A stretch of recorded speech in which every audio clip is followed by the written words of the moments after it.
Hello friends, स्वागत है आप सभी लोगों का। आज हम लोग देखेंगे विकास की अवधारणा एवं जो है अधिगम से इसका संबंध। पूरा डिटेल में समझेंगे। ये जेटेट का जो आप सीडीपी वाला सेक्शन देखते हैं उसमें ये सिलेबस के रूप में पहले टॉपिक में शामिल कर दिया गया है। तो चलिए देख लेते हैं क्या होता है आखिरकार विकास, उसकी कॉन्सेप्ट क्या है और जो है डेवलपमेंट का रिलेशन क्या है लर्निंग से। अधिगम का मतलब होता है लर्निंग यानी कि सीखना। पूरा डिटेल में समझेंगे सभी चीज़ों को, एकदम बेसिक से एडवांस तक चलेंगे। पहले समझिए कि विकास की अवधारणा यानी विकास क्या है। तो हम कह सकते हैं विकास से आशय व्यक्ति में समय के साथ होने वाले शारीरिक, मानसिक, संज्ञानात्मक, भाषाई, सामाजिक, भावनात्मक, नैतिक, व्यक्तिगत संबंधी क्रमिक एवं अपेक्षाकृत व्यवस्थित परिवर्तन होता है। यानी हम कह सकते हैं कि एक व्यक्ति के अंदर होने वाले वे तमाम परिवर्तन जैसे शारीरिक, मानसिक, संज्ञानात्मक, भावनात्मक सभी को हम एकत्रित रूप से यानी एक साथ कोरिलेट करके डेवलपमेंट कह सकते हैं। और ये कैसा होता है? क्रमिक होता है, एक सीक्वेंस में होता है, ये ध्यान रखना है। ये परिवर्तन कैसा है? क्रमिक है। तो हम ये मान रहे हैं कि जैसे एक व्यक्ति को ले रहे हैं, एक छोटा बालक को ले रहे हैं, उसका शारीरिक परिवर्तन हो रहा है, उसका मानसिक परिवर्तन हो रहा है, वो बोलना सीख रहा है, समाज से इंटरकनेक्ट करना सीख रहा है, नैतिकता सीख रहा है। तो ये तमाम चीज़ें क्या हो रही है? एक साथ चल रही है। कैसा हो रही है? एक साथ बहुत सारे काम हो रहे हैं और जो है ये विकास हो गया, डेवलपमेंट, और इसके बहुत सारे आयाम हो गए, चाहे शारीरिक परिवर्तन, मानसिक, भावनात्मक, संज्ञानात्मक, नैतिक, भाषाई, तमाम चीज़ें ये क्या हो गए? इसके हाथ हो गए। यानी डायमेंशन डेवलपमेंट का क्या है? ये डायमेंशन है। तो ये इम्पोर्टेंट बात हो गई। और यहाँ पर एक बात और समझिए, जैसे क्या होता है, कोई बालक ले लीजिए, साधारण से बात हम समझाएंगे। कोई भी छोटा बच्चा हम लेते हैं तो क्या करता है? छोटा बच्चा पहले क्या करेगा? बैठना सीखेगा, सही ढंग से बैठने लगेगा, ठीक है। बैठने के बाद वो क्या करता है? खड़ा होना सीखता है, गुड़रना सीखता है, खड़ा होना सीखता है, फिर चलना सीखेगा, उसके बाद दौड़ेगा।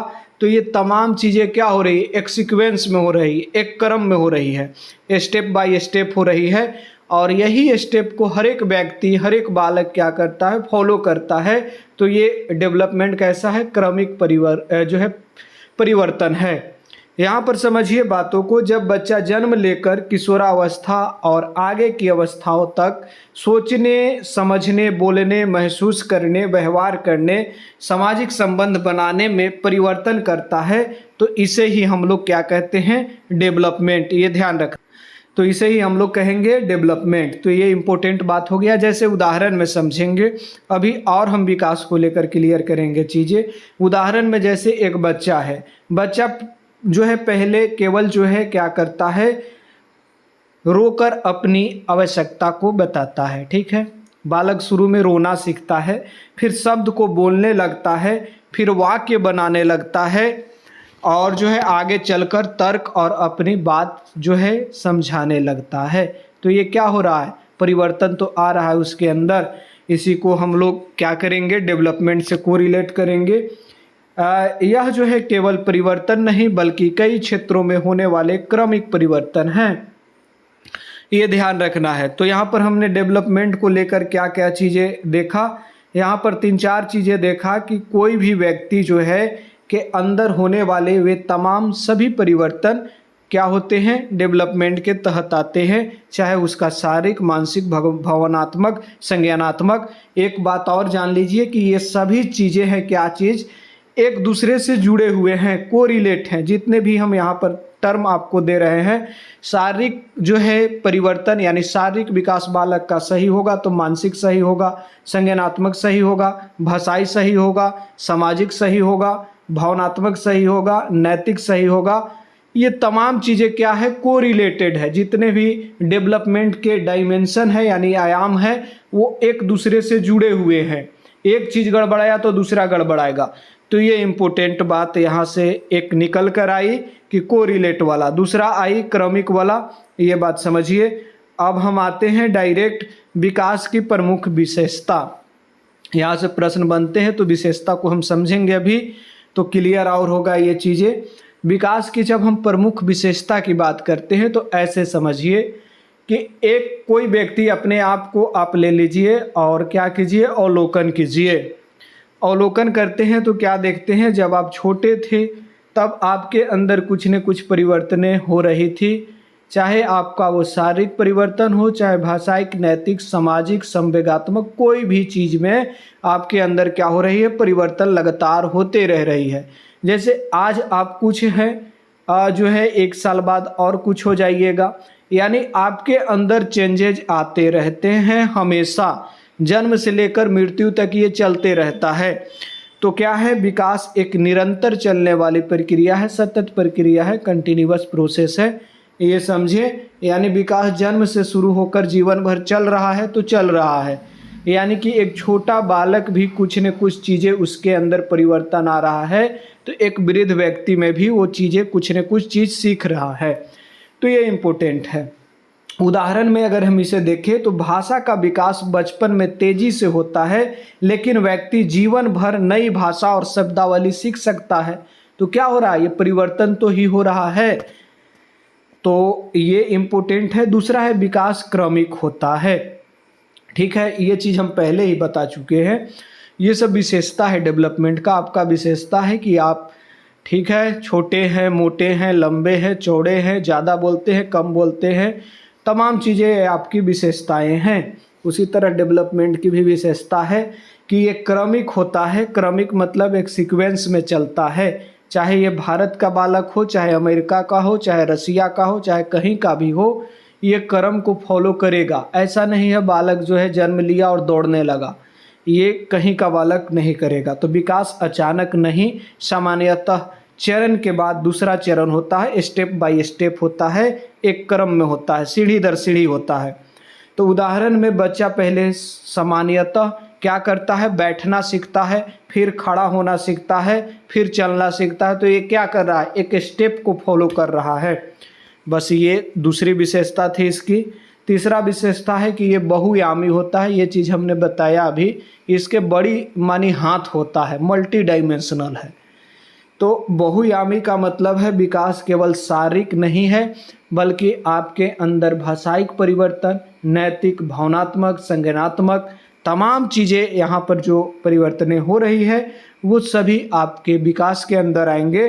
तो ये आपको शारीरिक विकास हो गया, संज्ञानात्मक, भाषाई, भावनात्मक, सामाजिक, नैतिक, तमाम चीज़ें जो हो रही है वो किसके तहत आ रही है, डेवलपमेंट के तहत आ रही है। यानी डेवलपमेंट के ये सब क्या है, हाथ हैं, सीधा समझिए, सब हाथ हैं। विकास की गति सामान्य नहीं होती है, ठीक बात है। ये समझने के लिए क्या कीजिएगा, आप खड़ा रहिए, चाहे जिसके साथ आप बैठे हैं, अपने दोस्त यार, चाहे जिसके साथ भी हो, आपको ये चीज़ अवलोकन के माध्यम से पता चलेगा कि हर एक व्यक्ति के विकास की गति अलग होती है। जैसे जो 2 छोटे बच्चों को आप देखिएगा, कोई बालक हो सकता है जल्दी बोलने लगे, तो कोई जल्दी चलने लगे। तो क्या करे, कोई बालक जो है जल्दी से किसी चीज़ को सीख लेता है, किसी को समय लगता है, कोई लंबा हो जाता है ज़्यादा, कोई ज़्यादा लंबा नहीं होता है। तो ये क्या है, डिफरेंसेस है और गति भी अलग है। जैसे आप क्या करते हैं, क्या है यहाँ पर गति समान नहीं होती।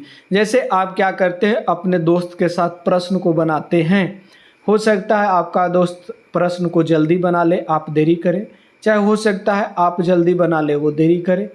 तो ये तमाम चीज़ें देख रहे हैं, हर एक बच्चा का जो है विकास की गति क्या है, विकास की गति एक समान नहीं होती है। ये ध्यान रखना, हर बच्चे की विकास एक ही गति से नहीं होती। उदाहरण में जैसे बच्चा जल्दी बोलना सीख लेता है, जबकि क्या होता है दूसरा बच्चा कुछ देरी से बोलेगा, तो क्या है, इसमें गति तो अंतर आ रही है, ये ध्यान रखना है।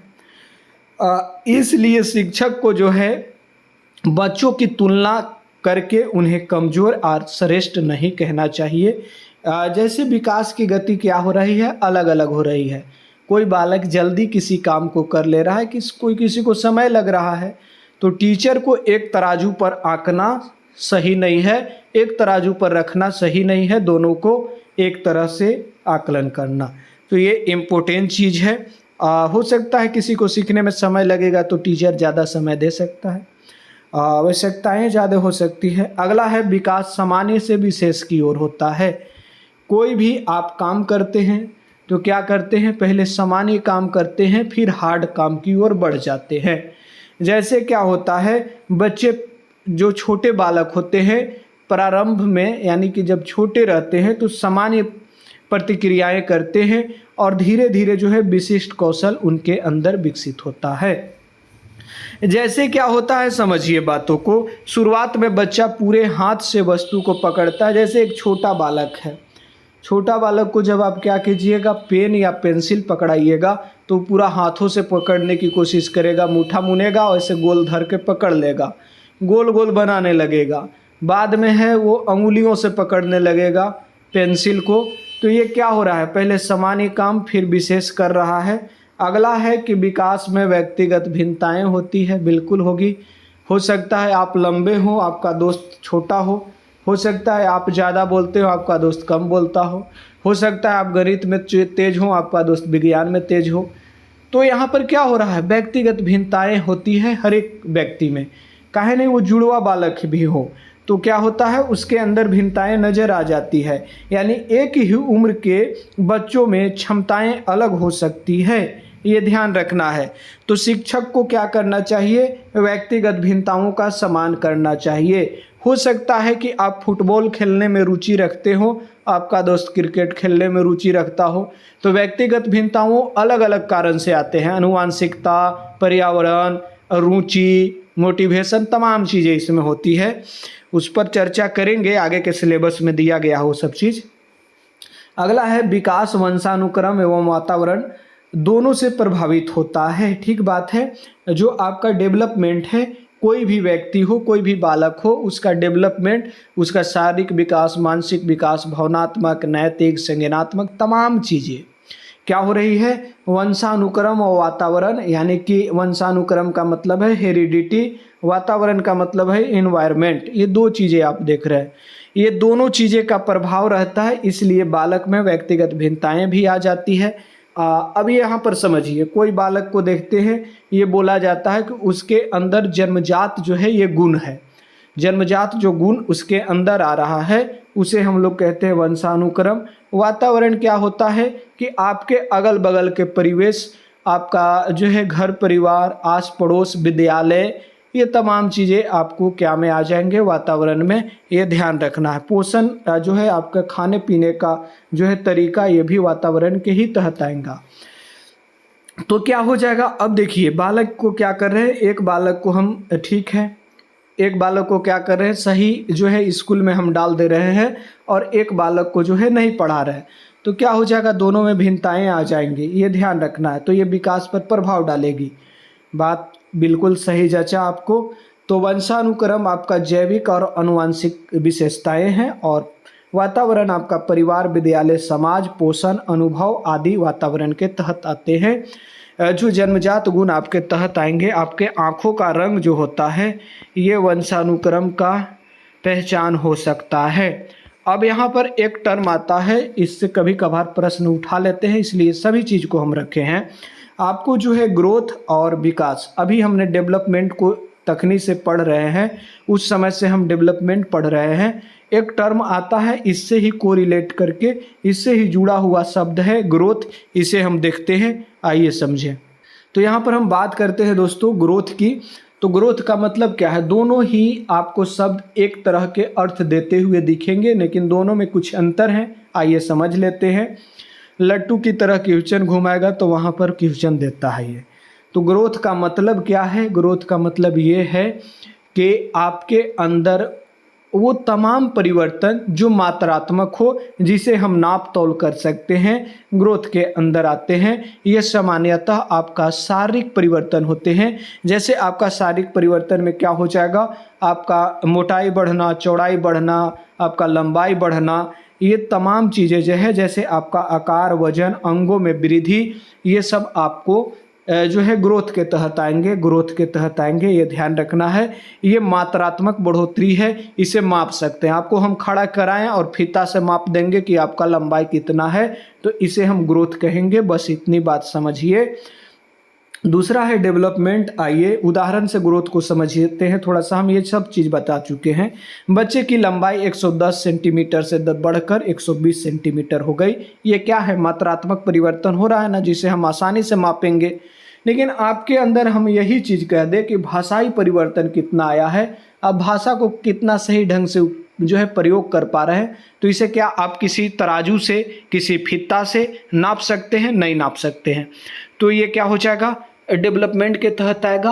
और डेवलपमेंट के तहत आएगा। और ग्रोथ भी अगर हम बात करें तो ग्रोथ भी क्या है? एक बड़ा डब्बा हम बनाते हैं, ये पूरा डेवलपमेंट है। इसमें छोटा डब्बा बनाएंगे तो ये ग्रोथ हो जाता है।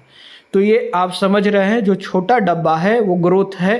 और डेवलपमेंट यानी ये चीज़ हम निष्कर्ष निकाल सकते हैं इन बातों से कि ग्रोथ जो है व्यापक नहीं होता, लेकिन डेवलपमेंट जो विकास है वो व्यापक होता है। उसके अंदर शारीरिक, मानसिक, भावनात्मक, संज्ञानात्मक, नैतिक तमाम परिवर्तन आते हैं। तो हम बता चुके हैं। डेवलपमेंट व्यक्ति के शारीरिक, मानसिक, संज्ञानात्मक, भाषाई, सामाजिक, भावनात्मक, नैतिक क्षमताओं में होने वाले क्रमिक एवं गुणात्मक परिवर्तन को विकास जो है परिवर्तन को विकास कहते हैं। ठीक है। उदाहरण में बच्चा तर्क करना, भाषा सीखना, भावनाओं को नियंत्रित करना, दूसरे के साथ सहयोग करना सीखता है, तो इसे डेवलपमेंट कहते हैं। और जो है सभी ग्रोथ डेवलपमेंट के तहत आ सकते हैं, लेकिन सभी डेवलपमेंट जो है ग्रोथ के तहत नहीं आएंगे। डेवलपमेंट का एक पार्ट जो शारीरिक परिवर्तन है वो ग्रोथ के तहत आएगा। बस इतनी सी बात आपने जब समझ लिया है तो आगे थोड़ा बढ़ेंगे। अब है अगला वृद्धि, यानी ग्रोथ मात्रात्मक है, यानी कि क्वांटिटेटिव है। और जो है विकास आपको दोनों चीज़ है, मात्रात्मक और गुणात्मक दोनों है, ये ध्यान रखना है। क्वांटिटेटिव और क्वालिटेटिव दोनों है यहाँ पर विकास, क्योंकि दोनों चीज़ शामिल है। थोड़ा समझेंगे। वृद्धि का संबंध शारीरिक आकार और संरचना से है। विकास का संबंध समग्र व्यक्तित्व के विकास से है। वृद्धि को जो है लंबाई, वजन आदि में मापा जा सकता है। विकास को केवल संख्याओं में मापना कठिन होता है। इसके व्यवहार और क्षमताओं में परिवर्तन को समझा जाता है। वृद्धि एक निश्चित अवस्था के बाद धीमी हो जाती है। ध्यान रखना है, आपका का लंबाई जीवन भर बढ़ते रहता है, ऐसा नहीं है। आपका मोटाई हाँ ठीक है बढ़ेगा, लेकिन वो धीमी हो जाएगा, एक समय तक चलते रहता है। ये विकास जो है निरंतर चलते रहता है, लेकिन जीवन भर आपके अंदर कुछ न कुछ चेंजेज आते रहते हैं। तो ये ध्यान रखना है, वृद्धि जो है कितना बढ़ा और विकास कितना सक्षम हुआ, ये चीज़ है। आपका जो है लंबाई बढ़ना वृद्धि है। सोच, बोलने, समझने और सामाजिक व्यवहार में सुधार विकास है। लंबाई भी बढ़ना आपको विकास के तहत आ जाएगा। तो इन चीज़ों को क्लियर करें। अब हम आगे बढ़ते हैं। अब हम बात करेंगे कि विकास के प्रमुख आयाम, डायमेंशन। अभी हमने डायमेंशन के बारे में बात ही किया था कि शारीरिक, मानसिक, भावनात्मक, संज्ञानात्मक, भाषाई तमाम चीज़ें उसके आयाम है, डायमेंशन है, भुजा है। तो आइए, पहला है शारीरिक विकास। शारीरिक विकास में नाम से ही पता चल रहा है कि आपका शरीर में परिवर्तन, जैसे आपका शरीर, मांसपेशियां, हड्डियां और मोटर कौशल में परिवर्तन, जैसे कि दौड़ना, कूदना, लिखना, ये सब उदाहरण हो गए हैं शारीरिक विकास का। दूसरा है संज्ञानात्मक विकास, जैसे कि आपके सोचने, तर्क करने, स्मृति यानी याद रखने चीज़ों को, समस्या समाधान करने और निर्णय लेने की क्षमता का विकास आपको संज्ञानात्मक विकास है। बच्चा गणित की समस्या को अलग अलग तरीके से हल करना सीखता है, ये आपको क्या चीज़ है, ये संज्ञानात्मक विकास है। तीसरा है भाषाई विकास, ये सब डायमेंशन है किसका, डेवलपमेंट का आयाम है। भाषाई विकास में आप भाषा का उपयोग कैसे करते हैं, सुनने में, बोलने में, पढ़ने में और लिखने में, ये चार जो आप देख रहे हैं ये भाषा कौशल के चार प्रमुख तत्व हैं, ये ध्यान रखना है। तो पढ़ना, लिखना, बोलना और सुनना। उदाहरण में जैसे बच्चा नए शब्द सीखकर उसका उचित संदर्भ में प्रयोग करता है, ये आपको क्या है, भाषाई विकास है। भावनात्मक विकास, जैसे अपने भावना का मतलब क्या हो गया, गुस्सा, क्रोध इत्यादि चीज़ें, खुशी हो गया, ये सब चीज़ें भावना है। जैसे भावनात्मक विकास का मतलब क्या है, अपने भावनाओं को पहचानना, व्यक्त करना और नियंत्रित करना। यानी आप भावनाओं का कहाँ प्रयोग कर रहे हैं, कहाँ पर नियंत्रित कर रहे हैं, इसमें जब डेवलपमेंट होता है तो इसे हम लोग भावनात्मक विकास कहते हैं।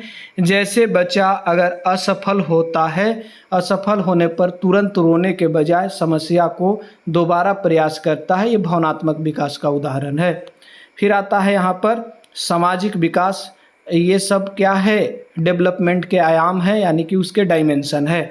सामाजिक विकास, समाज में क्या होता है, आप इंटरकनेक्ट करते हैं, समाज के साथ संवाद जो है, सामाजिक नियमों को समझना, सहयोग करना, ये सब सामाजिक विकास है।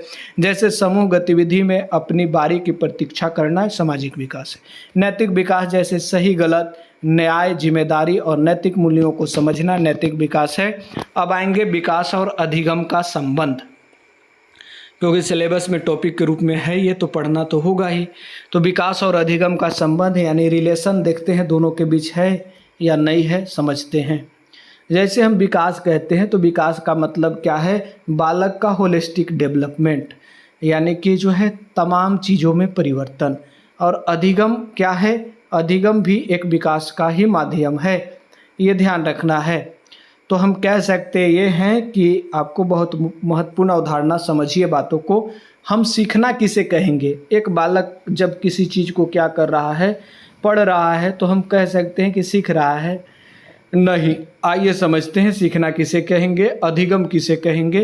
अधिगम का मतलब है कि बालक क्या कर रहा है, किसी चीज़ को सीखना है आपको, अपने से ले लीजिए उदाहरण में, तो उसके लिए आप क्या कीजिएगा, चीज़ों को देख कर सीखिएगा या फिर अभ्यास करके यानी प्रैक्टिस करके सीखिएगा। तो दो काम होगा सीखने के लिए, और इन दोनों के माध्यम से यानी कि अधिगम जो है अनुभव और अभ्यास तथा वातावरण, वही हो गया अनुभव वाला वातावरण भी जोड़ सकते हैं, तथा वातावरण के माध्यम से क्या कर रहे हैं, अपने जो पहले का व्यवहार था और जो आपने प्रैक्टिस करके चाहे अवलोकन करके अनुभव करके अपने अंदर चेंजेज ला रहे हैं, यानी कि के माध्यम से आपके व्यवहार, ज्ञान और कौशल या दृष्टिकोण में होने वाले अपेक्षाकृत अस्थायी परिवर्तन को हम लोग अधिगम कहेंगे, लर्निंग यानी सीखना। उदाहरण में जैसे बच्चे को बार बार अभ्यास और अनुभव के माध्यम से साइकिल चलाना आ जाता है, ये क्या है, एक तरह का अधिगम है, लर्निंग है, सीखना है। ये अब हमने ये चीज़ को समझ लिया है जब अधिगम को, तो विकास और अधिगम को एक दूसरे से जोड़ते हैं, रिलेशन दोनों के बीच बनाते हैं। आइए, विकास को हमने पढ़ लिया है पूरा डिटेल में, क्या क्या चीज़ इसके अंदर आती है। अधिगम को अभी हमने देखा कि अधिगम जैसे कि आपको किसी चीज़ को सीखना है तो या तो आप देख कर सीख लीजिएगा या फिर उसे अभ्यास करके बार बार प्रैक्टिस करके अपने व्यवहार में अपेक्षाकृत अस्थायी परिवर्तन ला देते हैं, तो ये आपको अधिगम होता है। तो दोनों चीज़ को जब हम जान चुके हैं तो आइए देखें।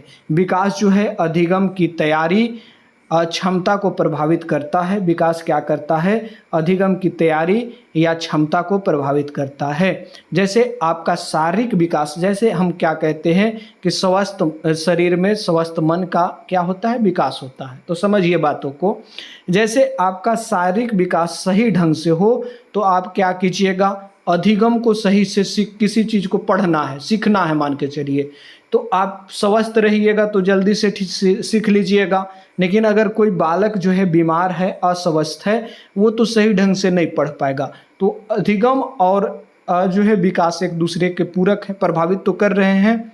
दूसरा समझिए, अधिगम जो है विकास को आगे बढ़ाने में सहायता है, यानी हम ये चीज़ पहले जान चुके हैं कि विकास के तहत तमाम चीज़ें आते हैं, इसके बहुत सारे डायमेंशन है, तो अधिगम भी इसके साथ सटेगा। तो अधिगम जो है विकास को आगे बढ़ाने में सहायता करता है। आइए समझे, परिपक्वता होता है, एक मैच्योरेशन होता है, परिपक्वता यानी कि आयु के अनुसार ही कोई बालक किसी चीज़ को सीखेगा। अब छोटा बच्चा है, उसे आप पेन धरा दिए हैं और उसे राइटिंग लिखने के लिए कह रहे हैं, तो वो लिख पाएगा, नहीं लिख पाएगा, उसके अंदर वो मैच्योरेशन नहीं आया है, परिपक्वता नहीं आया है। तो बालक के अंदर जब परिपक्वता आएगा तो वो चीज़ों को करेगा, यानी परिपक्वता और अनुभव, वातावरण, अधिगम, ये क्या है, आपको समग्र विकास में सहायता करते हैं। ये इम्पोर्टेंट बात है।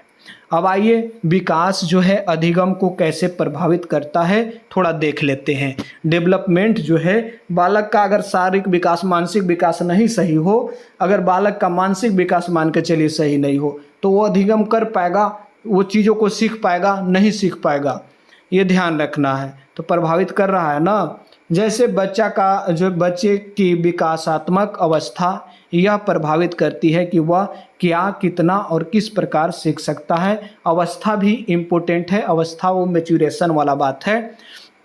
समझिए उदाहरण में, छोटे बच्चे से जटिल और अमूर्त तर्क की अपेक्षा करना उचित नहीं है। छोटे बच्चे अमूर्त चिंतन नहीं कर सकते हैं। यदि बच्चा अभी ठोस वस्तुओं के माध्यम से बेहतर समझता है तो शिक्षक को गणित के लिए जो है गिनती के लिए वस्तुएं चाहिए, चित्र चाहिए, गतिविधि चाहिए, मॉडल का प्रयोग जो है कर सकता है। अब आते हैं अधिगम विकास को कैसे प्रभावित करती है। अधिगम जो है यानी लर्निंग जो है वो डेवलपमेंट को कैसे प्रभावित करती है। अच्छे अनुभव और सीखने के अवसर के क्या है, अच्छे अनुभव और सीखने के अवसर बच्चे की क्षमताओं के विकास को बढ़ावा देता है। ठीक है, क्या होता है, आपका अच्छा अनुभव हो और सीखने का अवसर हो तो आप क्या करेंगे, अच्छे अनुभवों के माध्यम से बालक क्या करेगा, अपने अंदर वो तमाम परिवर्तनें लाने की कोशिश करेगा। उदाहरण में समझिए, जैसे यदि बच्चे को जो है नियमित रूप से कहानी सुनने, चर्चा करने और अपने विचार व्यक्त करने का अवसर मिलता है, ठीक है, तो अधिगम के माध्यम से ही तो ये कर रहा है। तो अगर वो इन चीज़ों को करेगा, चर्चा करेगा, कहानी सुनने और जो है अपने विचार को व्यक्त करेगा तो बालक के अंदर क्या होगा, शब्दावली का विकास होगा, संज्ञानात्मक विकास होगा। देखिए कैसे दोनों एक दूसरे से रिलेट हो रहे हैं। अभिव्यक्ति को बेहतर होता है, अभिव्यक्ति बेहतर होता है, चिंतन विकसित होता है, सामाजिक संवाद बढ़ता है।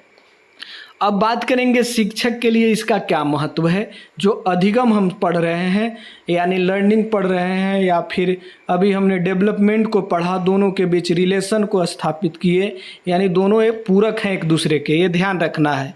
एक दूसरे के बिना काम नहीं चलेगा दोनों के। शिक्षक के लिए जो है इसका महत्व क्या है, शिक्षक क्या कर सकता है इन चीज़ों को देखकर जानकर। अभी हमने डेवलपमेंट को पढ़ा, लर्निंग को भी पढ़ा, दोनों के बीच रिलेशन को पढ़ा, तो शिक्षक क्या करेगा। अब टीचर हैं तो क्या कर सकते हैं। एक प्रभावी शिक्षक को यह मानकर नहीं चलना चाहिए कि सभी बच्चे एक तरीके से सीखते हैं और एक समान गति से सीखते हैं। ये दो चीज़ें हमने डेवलपमेंट में भी पढ़ाया। शिक्षक को चाहिए कि बच्चे की विकासात्मक अवस्था को समझे, व्यक्तिगत भिन्नताओं का सम्मान करे, क्योंकि हर एक व्यक्ति, हर एक बालक अलग है और बच्चे की अवस्था के अनुसार ही काम करेगा, वो मैच्योरेशन के अनुसार। तो ये दो चीज़ है, गतिविधि आधारित शिक्षण अपनाए, बच्चे को पूर्व अनुभवों को महत्व दे। यानी बच्चा क्या कर रहा है, जब विद्यालय बालक पहुंचता है, कोई भी बच्चा विद्यालय में पहुंचता है तो अपने साथ वो जो सीखा हुआ चीज़ें हैं, जो परिवार आस पड़ोस से वो सीखा है, उसे लेकर ही विद्यालय में पहुंचता है। तो पूर्व अनुभवों को आपको महत्व देना है। तीसरा है उपयुक्त शिक्षण जो है सामग्री का प्रयोग करें और सीखने के लिए जो है सुरक्षित और सहयोगात्मक वातावरण अपनाए। और सबसे इम्पोर्टेंट है, शिक्षक हमेशा क्या करेगा, मार्गदर्शक के रोल में रहेगा, फैसिलिटेटर के रोल में रहेगा, सहायता प्रदानकर्ता के रोल में रहेगा, मोटिवेटर के रोल में रहेगा। जो है यहाँ पर केवल रटने पर आधारित निर्भर नहीं हो और जो है बच्चे की तुलना करने से बचे, क्योंकि हम जान रहे हैं कि हर एक बालक अलग है, सीखने की गति अलग है उनकी, तो तुलना हम क्यों करेंगे, ये इम्पोर्टेंट है। तो तुलना नहीं करना चाहिए, ये अच्छे शिक्षक की निशानी है। अगला आते हैं कि विकास को प्रभावित करने वाले कारक। जैसे हम ये चीज़ पहले पढ़ चुके हैं कि डेवलपमेंट पर दो चीज़ का प्रभाव पड़ता है। पहला है जैसे आप देखते हैं, ठीक है, पहला क्या आता है, वंशानुक्रम, और दूसरा आता है वातावरण। ठीक है, तो ये जो चीज़ आप देख रहे हैं तो प्रभावित करेगा। जैसे क्या होता है, कभी कभार आप देखते हैं ज़्यादातर जिसके माता पिता लंबे हो गए तो जो है उसके बच्चे भी लंबे हो जाते हैं। तो ये किस तरह की बात हो रही है, ये आपको जो है वंशानुक्रम की बात हो रही है। तो प्रभावित तो करेगा डेवलपमेंट को। दूसरा बात करें, वातावरण भी जो है डेवलपमेंट को प्रभावित करेगा। तो डेवलपमेंट में वातावरण के तहत क्या आ गया, ठीक है, आपका जो है आस पड़ोस के जैसे संस्कृति आपका हो गया, बोल चाल, भाषा, रहन सहन, परिवार, घर परिवार, आस पड़ोस, अब विद्यालय हो गया, खान पान, ये सब तमाम चीज़ें क्या आएगा, ये आपको वातावरण के तहत आएगा। अब समझिए बात ये हो रहा है कि वातावरण भी प्रभावित डालेगा, ठीक है। कोई बालक को हम क्या कर रहे हैं, सही ढंग से पोषण दे रहे हैं तो उसका डेवलपमेंट सही ढंग से होगा, और डेवलपमेंट सही ढंग से होगा तो वो अधिगम को सही ढंग से कर पाएगा। ये इम्पोर्टेंट बात हो रही है। तो ये दो चीज़ें जब हमने समझा तो ये आपको समझना होगा कि विकास जो है आपको ये दोनों के अंतःक्रिया से होता है, वातावरण और वंशानुक्रम, ये दोनों इम्पोर्टेंट रोल रखते हैं। जैसे कोई बालक ठीक है, जन्मजात वो क्या है, उसका आईक्यू लेवल ठीक ठाक है, बहुत तेज है, लेकिन हम क्या कर रहे हैं, उसको जो क्षमताएं हैं बालक को उसको निखारने का अवसर ही नहीं दे रहे, ना उसको विद्यालय भेजे ना कहीं किए, जंगल में रख दिए, तो क्या होगा, डेवलपमेंट उसका होगा नहीं होगा। तो क्या है, दोनों ही महत्वपूर्ण है, ये ध्यान रखना। तो अब आगे बढ़ेंगे। वंशानुक्रम जो है आपको अनुवांशिक विशेषता जो है, अनुवांशिक विशेषताएं विकास की संभावनाओं को प्रभावित करती है, और दूसरा है वातावरण, सीधा सीधी परिवार, विद्यालय, समाज, संस्कृति का प्रभाव। पोषण भी वातावरण के तहत ही आता है, जैसे आपका खान पान, उचित पोषण। विद्यालयों में आप देखते होंगे तो लिखा रहता है पोषण, भोजन कहीं नहीं लिखा रहता है, पोषण लिखा रहता है। पोषण का मतलब है कि आपको जिस चीज़ की ज़रूरी है वो एक निश्चित मात्रा में उतना चीज़ आपको मिलेगा, और भोजन अलग चीज़ है, कुछ भी खा लीजिए, तो वो यहाँ पर ध्यान देना होगा। तो ये पोषण भी आपको जो है डेवलपमेंट को प्रभावित करता है। बालक का स्वास्थ्य, ये सब क्या हो जाएगा, यहाँ पर स्वास्थ्य यानी स्वास्थ्य की स्थिति में जो है विकास और सीखने की क्षमता को प्रभावित करेगी। एक बीमार बालक जो है जल्दी से नहीं सीखेगा, एक स्वस्थ बालक जल्दी सीखेगा। अनुभव, समृद्ध अनुभव सीखने और विकास को प्रोत्साहित करता है। सामाजिक सांस्कृतिक परिवेश, जैसे कि आपका भाषा भी सीखने का जो है या फिर डेवलपमेंट में प्रभाव डालता है।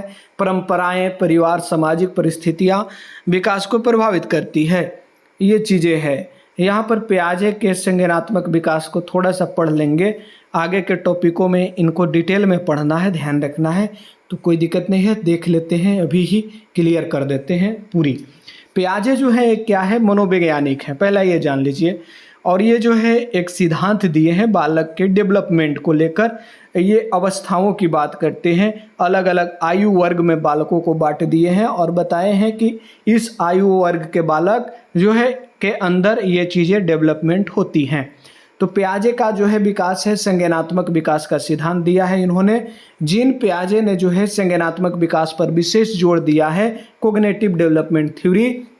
उनके अनुसार बच्चे अपने वातावरण के साथ सक्रिय अंतःक्रिया करते हुए ज्ञान का निर्माण करता है। यानी पियाजे मान रहे हैं ये चीज़ कि बालक अपना ज्ञान का निर्माण खुद कर रहा है, खुद से काम को कर करके वो अपने अंदर ज्ञान का निर्माण कर रहा है। तो एक्टिव लर्नर की ये बात कर रहे हैं। और जब खुद से ज्ञान का निर्माण हो रहा है तो ये कैसे मनोवैज्ञानिक हो गए, कंस्ट्रक्टिज्म हो गए, रचनावाद के मनोवैज्ञानिक हो गए। तो ये अब हमने समझा। आइए इनकी अवस्थाओं को देखते हैं। इन्होंने 4 अवस्थाओं के बारे में बात किया है। पहला अवस्था है, क्वेश्चन पूछ लेता है, संवेदी गामक अवस्था 0 से 2 साल की, पूर्व संक्रियात्मक अवस्था 2 से 7 साल, ठोस संक्रियात्मक अवस्था 7 से 11 साल, औपचारिक संक्रियात्मक अवस्था 11 साल के प्लस के बालक आते हैं। यहाँ पर समझिए आयु सीमा, जो आयु सीमाएँ हैं, जैसे 2 से 7 साल हो गया, वो 8 साल के अंदर बालक आ सकते हैं। ये संकेत है, सभी बच्चे का विकास बिल्कुल समान गति से नहीं होता है, हमने पहले पढ़ चुका है। तो ये जो एज वाला आप देख रहे हैं, ये क्वेश्चन पूछ लेता है आयु सीमा, लेकिन एक संभावित आयु सीमा है, सामान्य आयु सीमा। तो पियाजे जब हम पढ़ लिए हैं तो वाइगोस्की पीछे रहेंगे नहीं, तो इनको भी थोड़ा देखना होगा। पियाजे जैसे रचनावाद के मनोवैज्ञानिक हैं, तो ये भी वाइगोस्की भी रचनावाद है, सामाजिक रचनावाद के ये मनोवैज्ञानिक हैं। तो वाइगोस्की जो है का एक सिद्धांत इन्होंने भी पेश किया है बालक को विकास को लेकर। वाइगोस्की ये मानते हैं, ये दिए हैं जो सिद्धांत, उनका नाम है सामाजिक सांस्कृतिक सिद्धांत। ये ध्यान रखना है, सोशल कल्चरल थ्योरी इन्होंने दिया है। ये आपको जो है बोलते हैं ये कि बालक किसी चीज़ को सीखता है तो उसके लिए भाषा जो है बहुत बहुत महत्वपूर्ण है, समाज महत्वपूर्ण है, यानी समाज से इंटरकनेक्ट करके और भाषा के माध्यम से बालक ज्ञान का निर्माण स्वयं करता है। ये वाइगोस्की बात कर रहे हैं। बस इतना बात हुआ। तो वाइगोस्की ने सामाजिक अंतःक्रिया और संस्कृति को महत्व दिया है। इनकी 2-3 अवधारणा है, वहाँ से प्रश्न पूछता है तो देख लीजिए। पहला अवधारणा है जेडपीडी का। जेडपीडी होता है जोन ऑफ प्रोक्सिमल डेवलपमेंट, यानी निकट विकास क्षेत्र। ठीक है, निकट विकास क्षेत्र हम किसे कहेंगे? जैसे जो है यह वह क्षेत्र होता है जो बच्चा अकेले क्या कर सकता है और सहायता से क्या कर सकता है के बीच का क्षेत्र। आइए समझें।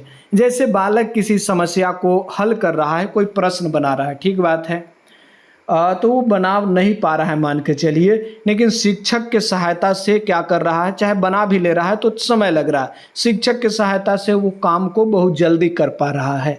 तो ये क्या है? इन दोनों के जो बीच का क्षेत्र आप देख रहे हैं, इसे ही जेडपीडी कहा है वाइगोस्की ने। ये ध्यान रखना है। उदाहरण में इसको समझेंगे। बच्चा अकेले 2 अंकों का जोड़ कर सकता है, लेकिन शिक्षक के संकेत और सहायता से 3 अंकों का भी जोड़ वह कर सकता है। ये ध्यान रखना है, इसी को कहते हैं जेडपीडी। दूसरा है शिक्षक की सहायता को हम लोग क्या कहेंगे यहाँ पर? स्कैफोल्डिंग। ये ध्यान रखना है, स्कैफोल्डिंग को हिंदी में पाड़ देना कहते हैं या सहारा देना। तो शिक्षक क्या करता है, जैसे एक बालक है, ठीक बात है, वो मैथ के प्रश्न को हल कर रहा है, प्रश्न को हल करने में उसे समस्या उत्पन्न हो रही है, यानी वो चीज़ों को नहीं बना पा रहा है। जब नहीं बना पा रहा है तो शिक्षक आता है और क्या करता है, उसे हिंट्स देता है, एक फार्मूला बताता है कि ऐसे बनेंगे प्रश्न, और जो है उसे थोड़ा हिंट्स देता है, चाहे बताता है क्वेश्चन को।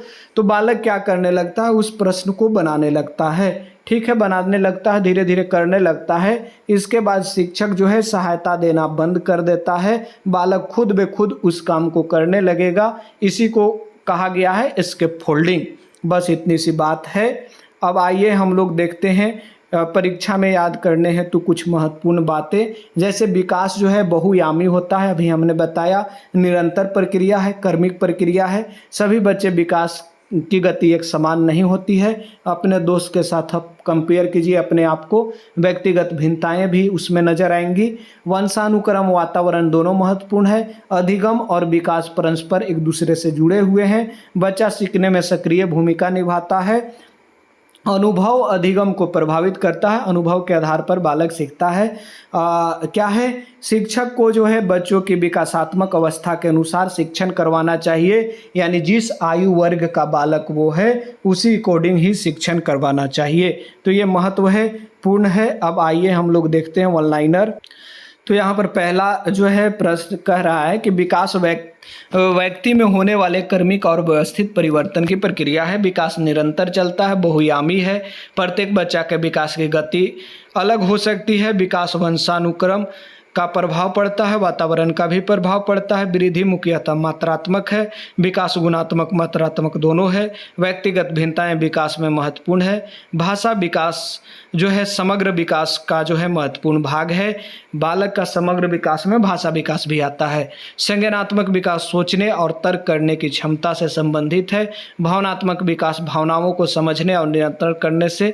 सामाजिक विकास दूसरे के साथ संबंध बनाने की क्षमता से संबंधित है। नैतिक विकास सही गलत की समझ से आपको संबंधित है। तो नैतिक विकास जो है आपको सही और गलत, क्या सही है क्या गलत है, ये नैतिकता है।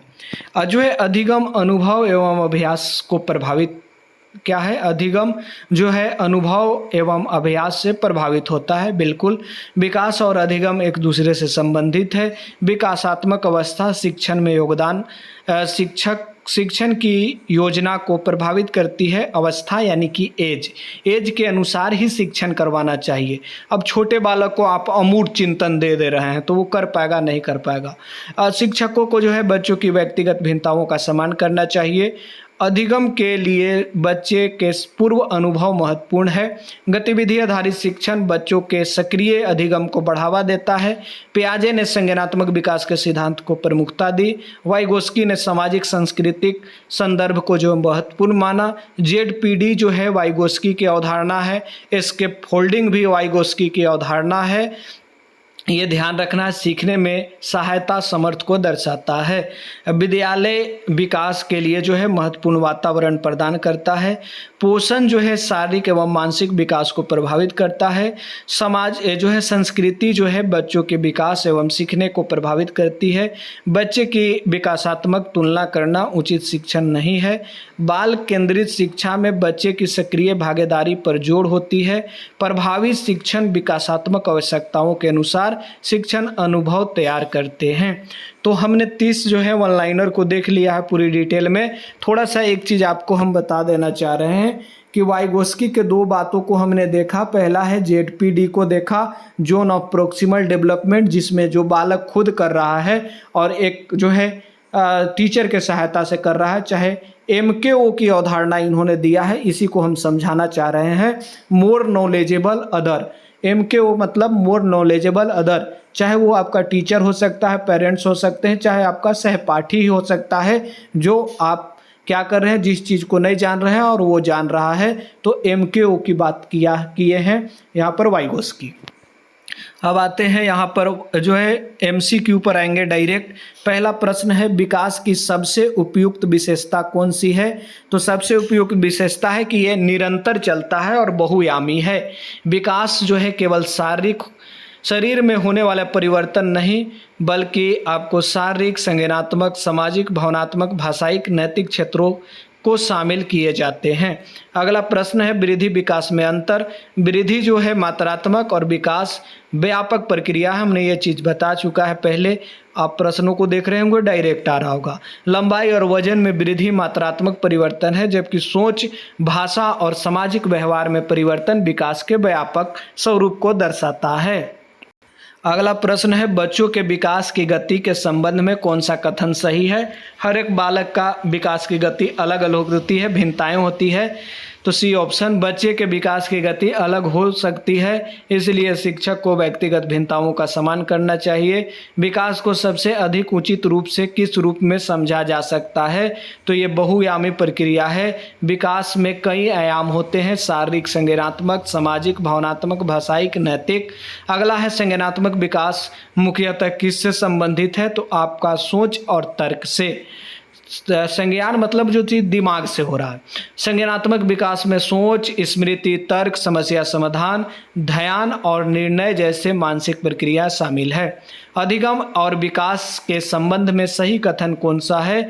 ये दोनों एक दूसरे से जुड़े हुए हैं, परस्पर संबंधित है। बच्चे का विकासात्मक अवस्था उसकी सीखने की क्षमता और शैली को प्रभावित करती है। जैसे मान के चलिए कि जो 4 वर्ष का बालक है वो क्या चीज़ सीखेगा, ये ध्यान रखना। तो विकास 4 वर्ष के अकॉर्डिंग हो रहा है, सीखने को प्रभावित करेगा। 4 वर्ष के अकॉर्डिंग के वो सीखेगा चीज़ों को, जबकि जो है सीखने के अनुभव उसके आगे के विकास को बढ़ावा देता है। ये सब बता चुके हैं। पियाजे की प्रमुख योगदान किस क्षेत्र में है? संज्ञानात्मक विकास के क्षेत्र में है, क्योंकि ये थ्योरी ही दिए हैं संज्ञानात्मक विकास का सिद्धांत। पियाजे ने बच्चों के संज्ञानात्मक विकास और ज्ञान निर्माण की प्रक्रिया को समझने के लिए विकास की अवस्थाओं का सिद्धांत दिया। 4 अवस्था बताए थे, ये हम बताए हैं ऊपर। वाइगोस्की के अनुसार बच्चों के विकास में किसका विशेष महत्व है? तो सामाजिक अंतःक्रिया, समाज, भाषा, संस्कृति को वाइगोस्की इंपोर्टेंस देते हैं। इनकी 2-3 अवधारणा है, जेडपीडी, एस्केप फोल्डिंग, MKO, तीनों बता चुके हैं। वाइगोस्की ने जो है सामाजिक सांस्कृतिक संदर्भ में दूसरे के साथ अंतःक्रिया को जो है सीखने एवं विकास का महत्वपूर्ण भाग माना। जेडपीडी का संबंध क्या से है?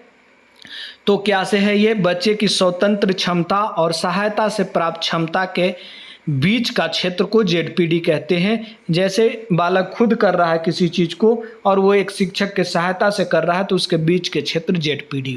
जोन ऑफ प्रोक्सिमल डेवलपमेंट उस क्षेत्र को दर्शाता है जिसमें बच्चा सहायता या मार्गदर्शन के साथ ऐसी गतिविधियां कर सकता है जिसे वह अकेले अभी नहीं कर पाता है।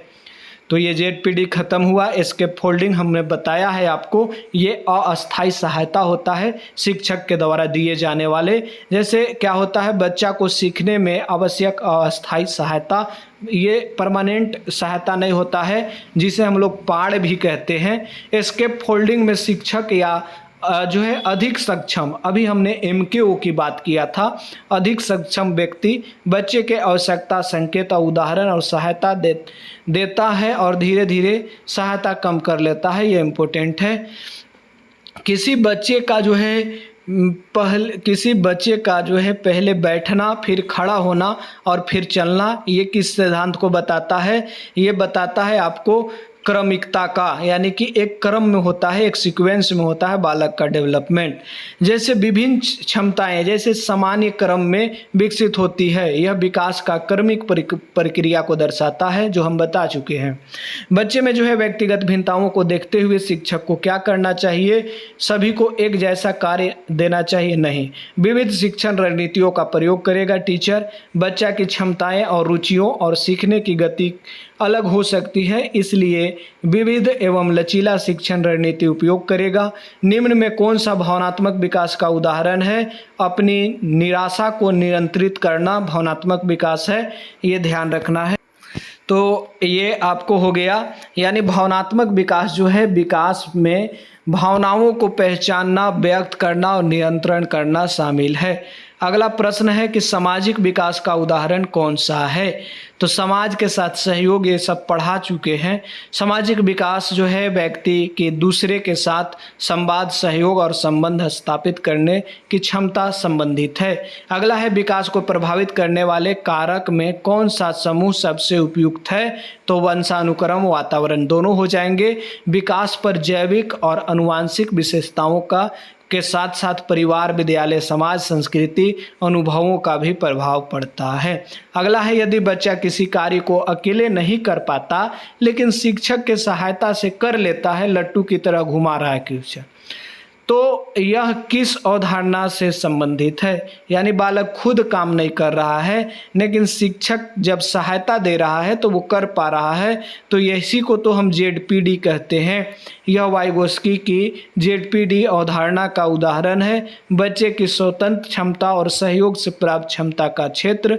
बाल केंद्रित शिक्षण में शिक्षक की भूमिका क्या होनी चाहिए?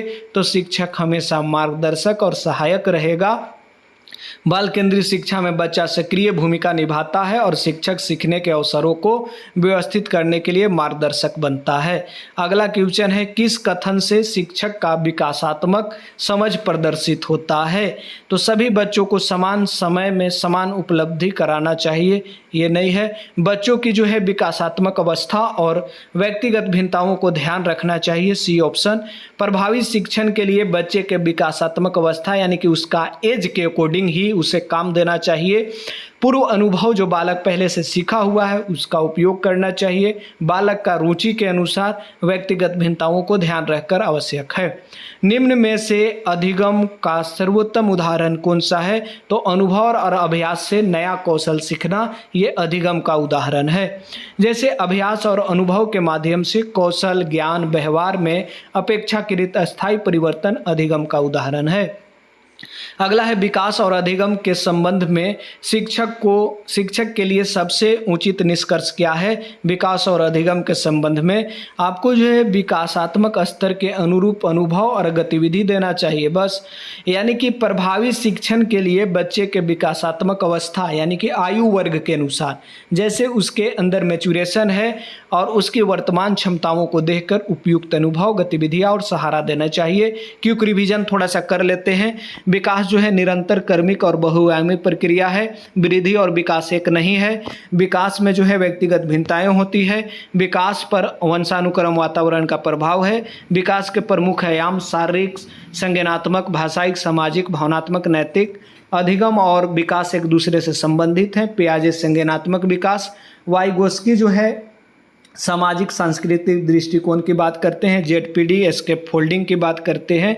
एस्केप फोल्डिंग जो है सीखने में सहायता जो है सहायक समर्थन है। शिक्षक बच्चे की विकासात्मक अवस्था एवं जो है व्यक्तिगत भिन्नताओं के अनुसार शिक्षण करे। अगला है यहाँ पर बात कर लें, ये छोड़ दीजिए, ये कोई दिक्कत नहीं है। आपको ये जानना होगा कि जो है विकास हो यानी डेवलपमेंट हो चाहे लर्निंग हो, दोनों के बीच रिलेशन हो, तमाम चीज़ों को मैंने यहाँ पर खंगाल दिया है। टीचर का रोल क्या होगा, लट्टू की तरह प्रश्न कैसे घुमाएंगे, सभी चीज़ हमने बताया है। वीडियो को संभवतः जहाँ तक हो शेयर कीजिए, सब्सक्राइब कीजिए, लाइक कीजिए। चलिए आप और थोड़ा सा जो है आपको एक बार में नहीं समझ आया तो दोबारा भी आप इसे सुन सकते हैं।